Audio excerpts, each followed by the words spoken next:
Hey everybody, it's Elizabeth with World's Cup of Joe, Awaken Your Soul. I had sort of a mind-blowing experience, or realization, I guess, is more the right word to say, in the middle of the night. I love falling asleep to meditation because I get all of these mind-blowing realizations always when I wake up from sleep, like usually around midnight or 2 in the morning. And I just wanted to share it with you because it's so pertinent to the twin flame connection and why the twin flame connection is so different than any soulmate or anybody else that's going to be in a relationship with you in your life.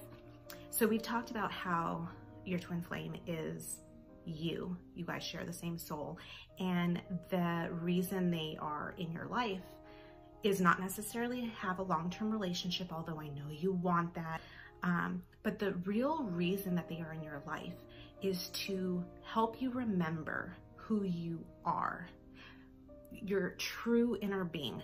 They are you, and they are there to remind you who you are. And what I mean by that is, growing up, we are all faced with different experiences, challenges, things that start building and we start pushing them down, different emotional baggage, emotional scars.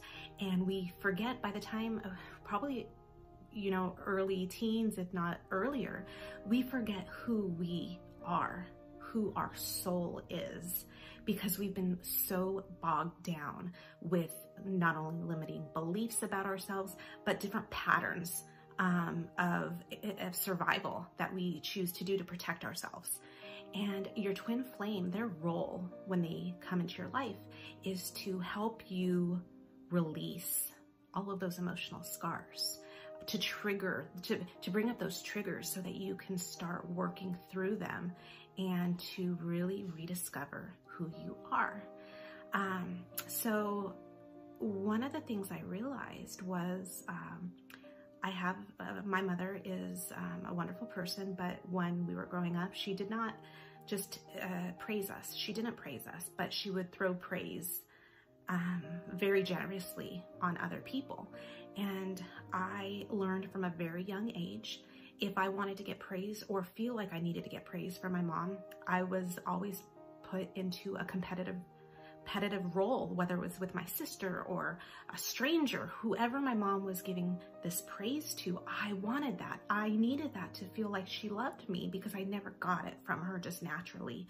So I would remember her talking glowingly about someone, and my natural reaction from the earliest time I could remember is that same person she was talking so amazingly about, I started talking like all of their flaws, all of their negative qualities, because I was hoping that in pointing out to her how horrible this person was that she was talking glowingly about, somehow that would translate into I was good. And so that just became this pattern growing up that I never realized until this morning.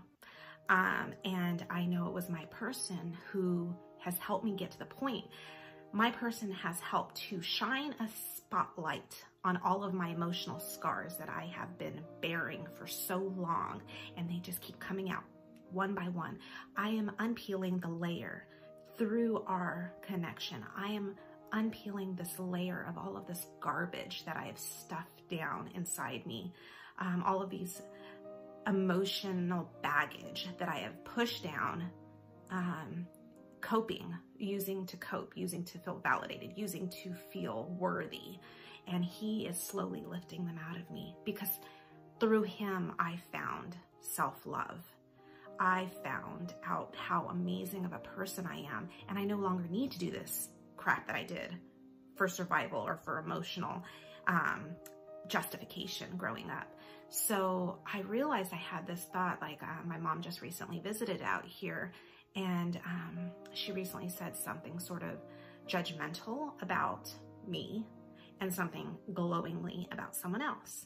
And my first instinct was to revert to my old self and start talking crap about the people she talked kindly to. And then I thought about it and I'm like, no, those people are amazing. I could see why she would say that. Why would my head why would my head go there? And then it was like this huge light bulb that flashed on. And I had recently just did that with my person. It's a compliment about someone that totally triggered this insecurity in me and made me want to talk crap about this person that I didn't even know, just because I was putting myself in a competitive role with that person for his love. And then what am I doing? He loves me. Why would I even go there? This is a person we both don't know. It was just a celebrity that we were talking about. And I realized it's because I had been so conditioned to talk crap about other people in order to try to make myself feel good. So the whole point of all of this conversation is your person is there to help you remember who you are, which is love. I'm not a person that wants to be judgmental or, you know, that wants to find the bad in everybody. No, that's not who my inner being is. My inner being is love. I want to share love with everybody. I want to make people feel better about themselves. I want to walk up to a person and let them know how beautiful they look that day just because I know it'll make their day. I want to see that smile that radiates when I compliment them. That's who I am. I am not the person that I thought I was, that I thought I needed to be to feel better about myself. And I'm so grateful for this connection, this experience, on all the pain and suffering that went through this, because ultimately it led me to find me. It led me to find my inner being, who I was at birth, the beautiful, pure essence of soul. And that's what this connection is about. And I don't want you guys to ever, those of you who are split right now from you're separated, you're not really, because you're always one, but who's not physically near your person right now, this journey is about finding you and rediscovering who you are and were meant to be, and that is love.